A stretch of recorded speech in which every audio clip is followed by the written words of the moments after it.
সকাল সকাল চলে এসেছি রান্নাঘরে আর বানাচ্ছি আজকে সুজি। তার জন্য কড়াইয়ে ঘি গরম করে তাতে সুজিটা দিয়ে ভেজে ভালো করে সুজিটা আগে বানিয়ে নেব।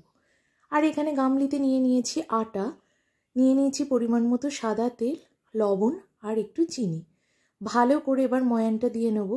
আর এই যে আমার হাতটা পুড়ে গেছিলো, এই সিচুয়েশন হাতটার উপরের ফোসকার ছালটা উঠে গেছে, তো একটু অসুবিধা হচ্ছে, কিন্তু কিছু করার নেই, এভাবেই আমাকে কাজ চালাতে হবে। বাপ্পা বলেছিল আটাটা মেখে দিয়ে যাবে, কিন্তু ওর কাজের যা সিচুয়েশন হবে আমার মনে হলো একটু কষ্ট হলেও আমি এই কাজটা একটু করে নিই।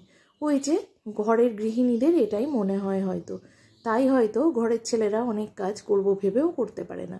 সুজিটা ভীষণ পরিমাণে ছিটকাচ্ছে, তাই একটু সাবধানে বানাচ্ছি। এদিকে সুজিটা হয়ে যাওয়ার পর বানিয়ে নিচ্ছি কুমড়ো আলু ছোলা দিয়ে একটা তরকারি, কুমড়ো আলুর ডালনা। এটা কিন্তু কুমড়োর ছক্কা নয়, শুধু কুমড়ো আলুর ডালনা। এর মধ্যে কয়েকটা আমন্ড ভিজতে দিয়েছিলাম, সেটা সকালে দেওয়ার সময় এই দুটো রয়ে গেছিলো। চলো তাহলে ঠাকুর ঘরে এসে আগে ফল টলগুলো ধুয়ে নিই। আপেলগুলো এনেছে পুরো টোল খাওয়া, দেখো আপেলগুলো না পচে যাবে, থাকবে না। আর এখানে পয়লা বৈশাখের পুজো উপলক্ষেও কিছু ফল একেবারে কিনে আনা হয়েছে। তো আজকে আমি নীল ষষ্ঠীর জন্য যে পুজোটা দেব সেই ফলগুলো নিয়ে ভালো করে ধুয়ে নেব। চলো পরপর তাহলে ফলগুলো নিয়ে নিই। আর কিছু জিনিস একেবারে নিয়ে জোগাড় করে রাখবো, তাতে কি হবে ঠাকুর এলে যাও নিয়ে যাওয়ার সুবিধা। অনেক দিন পর এই চায়না টগর গাছে একটু ফুল এলো, কুড়ি এসছে, না হলে ভেবেছিলাম ছেটে দেব। পাত্রটা চেঞ্জ করে খুব সুন্দর গাছটা গজিয়েছে, কিন্তু এই স্থলপদ্ম ডালটায় কোনো কুড়ি আসেনি। জবা ফুল আজকে একটাও পাইনি, তবে আগামীকাল এই যে দুটো দেখতে পাচ্ছি কুড়ি, আর ওই গাছে তো আপাতত দেখতে পাচ্ছি না। করবী গাছটা কিন্তু পুরো গাছ ভরা ফুল এসছে, তাই তুলতে একটু মায়াই করছে জানো তো। ডালগুলো যেহেতু খুব লিকলিক করছে, তাই এইভাবে বেঁকে গেছে বলে আমি একটা বাঁধন দিয়েছি, তবুও গাছটা বেঁকে যাচ্ছে। দেখি এটা দাঁড় করানোর জন্য একটা সাপোর্ট, মানে একটা লাঠি দিয়ে দিতে হবে। মানুষের মতো হয়তো এই গাছটারও একটা সাপোর্টের প্রয়োজন আছে। সুপ্রভাত, মনের ঘরে টুম্পার সাথে একটি ব্লগে আপনাদের স্বাগত জানাই। কেমন আছেন আপনারা? আশা করি খুব ভালো আছেন, আমিও খুব ভালো আছি। আজকে হলো, দাঁড়াও কিবার ভুলে যাচ্ছি গো, রবিবার। হ্যাপি ওয়ালা সানডে, ভুলেই গেছি। এখন ঘড়ির কাঁটা ঠিক 10টা 4। সকাল যে অনেক আগেই হয়েছে সেটা তোমরা বুঝতে পেরেছ। আজকে আমার এই সুন্দর করবী গাছের ফুল দিয়ে সুন্দর ফুলের শুভেচ্ছা তোমাদের সকলের জন্য। আজকে হচ্ছে নীল ষষ্ঠী। নীল ষষ্ঠীর অনেক অনেক শুভেচ্ছা তোমাদের সকলকে। সকল সন্তানের মায়েরা যেন সুস্থ থাকে এবং তাদের কোলে তাদের সন্তানেরা, কারণ মায়েদের এই নীল ষষ্ঠী উপোস করতে হয়। অবশ্য আমার মতে, এটা আমার ব্যক্তিগত মত, যে কোনো ঠাকুরের উপোস যে কোনো মানুষ করতে পারে, সেটা মায়েরা হতে পারে, বাবারা হতে পারে, যে কোনো মানুষ হতে পারে। কারণ ঈশ্বরকে ডাকার জন্য আলাদাভাবে কোনো নামের প্রয়োজন হয় না, মানে তাকে মা হতে হবে, বাবা হতে হবে, ইত্যাদি ইত্যাদি এটসেট্রা। সে যাই হোক, আমার মতে সমাজ চলবে না, তবে আমার মতে আমি নিজে চলতে পারবো, সেটা আমার চলতে বেশ ভালো লাগে। চলো তাহলে নিচে, রাতুলকে এখনো খেতে দিইনি, এবারে গিয়ে খেতে দেবো। আর তোমাদের দেখাই যে আমার ওখান থেকে, মানে বাপের বাড়ি থেকে আনা নকাকিমার গাছে অপরাজিতার বীজ। টবে দেখছি এখন কয়েকটা গাছ গজিয়েছে, একটা টবেই ফুটে বেরিয়েছে, আর বাকিগুলো কোনো লক্ষণ নেই। এই যে এগুলোতে সবই বীজ দিয়েছি, কিন্তু এখনো অবধি এগুলো ফুটে বেরোনোর লক্ষণ নেই, এই গাছটাই বেরিয়েছে। আজকে ভোলে বাবা আসছেন বাড়িতে বাড়িতে, যদিও আগে আমাদের বাড়িতে আসতেন, কিন্তু এখন চাতালেই যাই। সে কথা না হয় পরে বলবো, অনেক দেরি হয়ে যাবে। 10টা বেজে গেছে, যেহেতু ঠাকুর এসে যাওয়ার কথা, কিন্তু আজকে এখনো আসেনি। কারণ অন্য গ্রামে, মানে বন্দনাদের গ্রামে গতকালই আসে, কিন্তু গতকাল আসেনি বললো, মানে আজকে আসবে। তাই হয়তো সব গ্রাম ঘুরে আসতে একটু দেরি হবে। তাই ঝটপট করে রাতুলকে খেতে দিয়ে পুজোর জিনিসগুলো গুছিয়ে নিই। চলো, রাতুলের খাওয়ার রেডি, কুমড়োর তরকারি, সুজি আর লুচি। চলো মিষ্টি দিই, এখানে দিই না। পুজোর জোগাড় করে নিয়েছি, এখানে আতপ চাল, বাতাসা, ধূপ, বাতি নিয়েছি, একেবারে চাতালেও দেব, বাবা এলে বাবার কাছেও দেব। এই থালাটা এখানে, এই থালাটার মধ্যে গোটা ফল নিয়েছি, এই যে সব দেখছো। অত কিছু মেনশন করে 5টা ফল বা কিছু আমি নিইনি, যেটুকু যা হয়েছে নিয়েছি। এই গ্লাসটা নিয়েছি চাঞ্জল নেব বলে। এই গেল বাবার জোগাড়। বাবা অল্পতেই তুষ্ট, বেলপাতা হলে ভালোই হতো। সকালে কার্তিক কাকু এসেছিলেন বাড়িতে, কিন্তু তখন মাথায় অত খেয়াল নেই জানো তো, যে বেলপাতা এনে দিতে বলি দুটো। আর এদিকে দেখো ঢাকের আওয়াজ আসছে, শুনতে পাচ্ছ?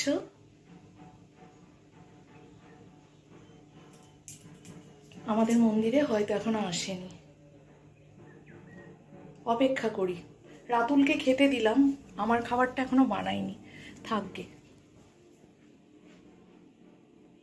বুঝতে পারছি না তো, হয়তো বানাতে লাগবে আর চলে আসবে।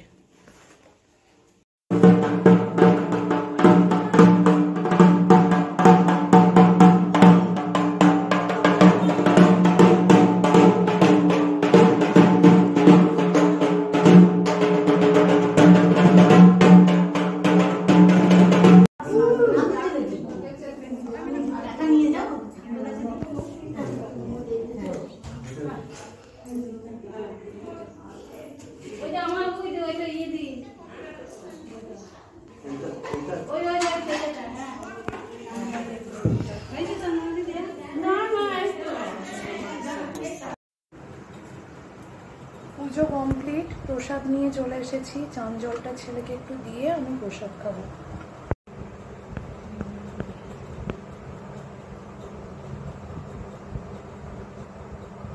উপর দিকে প্রসাদ আমি দিই, একটু খাবে না? এখন বাতাসা একটু খাবে, আঙুর ফল খাবে একটা, আর এই গোটা প্রসাদগুলো পরে ছাড়িয়ে দেবো, খাবে। আমার উপর দিকে নানা বানানো হাত দিতে ভালো রেখে। আমি একটু প্রসাদ খেয়ে, চান জলটা খেয়ে প্রসাদ খাই। চলো, এখনো নিজের জন্য খাবার বানাইনি, এভাবে ধর, নিজের জন্য এখনো খাবার বানাইনি। প্রসাদটুকু মুখে দিয়ে একেবারে বানাবো, যেটা এখন একটু খেলে খাবো, না হলে একেবারে দুপুরে খাবো। এই রোদ গরম তো, এটা দিয়েই চলবে। তুই কে খাবি? ভাত খাবি তো একটু, না লুচি? আমার ছেলে লুচি হলে খুব ভালো হয়, কোনো অসুবিধা নেই। কি খাবে বাবা? যা খুশি দাও, কারণ জানে মা এইরকম 3 বেলা লুচি দেবে না, তাই তো? একটু ভাত বানাবো, ও আর ওর বাবা খাবে, কারণ এই গরমে 3 বার লুচি ভালোও লাগবে না জানিস, রাতে খাওয়ার কোনো ইন্টারেস্ট থাকে না। চলো, হ্যাঁ, পরে দেখা হচ্ছে।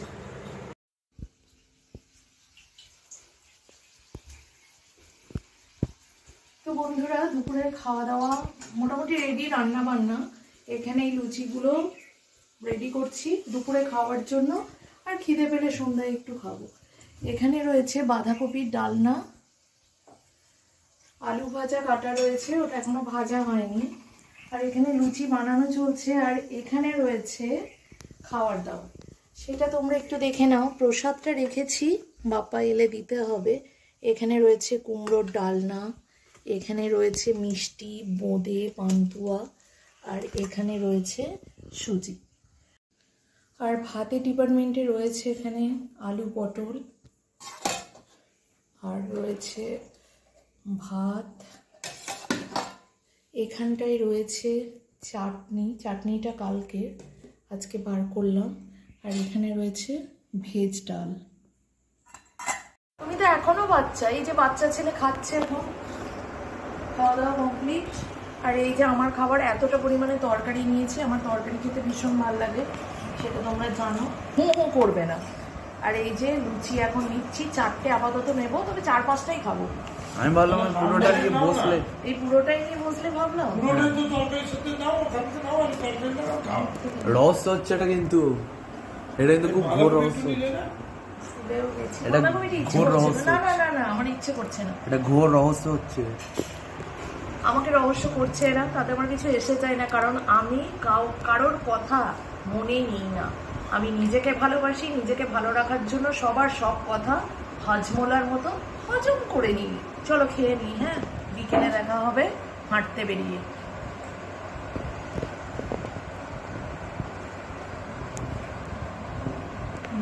কুমড়োর তরকারিটা দারুণ হয়েছিল, কিন্তু দারুণ হয়েছে, হয়নি ভালো? গুড আফটারনুন ফ্রেন্ডস, এখন বাজছে ঠিক 5:36।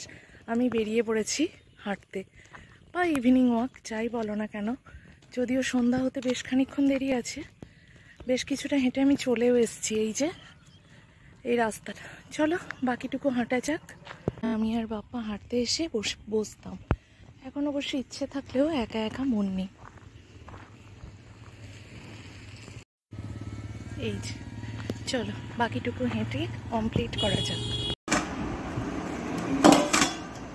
রাতে ডিনার নিয়ে বসে গেছি, লুচি ভেজে ঢাকা দিয়ে রেখেছি, তাই এরকম এগিয়ে গেছে। আর দেখো কত সরঞ্জাম সাজিয়ে নিয়ে বসে গেছি। তবে এগুলো সবই দুপুরে রান্না করা হয়ে গেছিল। ভেবেছিলাম ডাল বানাবো, কিন্তু অনেকটা পরিমাণে তরকারি বেঁচে যাওয়ায় ডালটা আমি বানালাম, ভাবলাম এমনি হয়ে যাবে।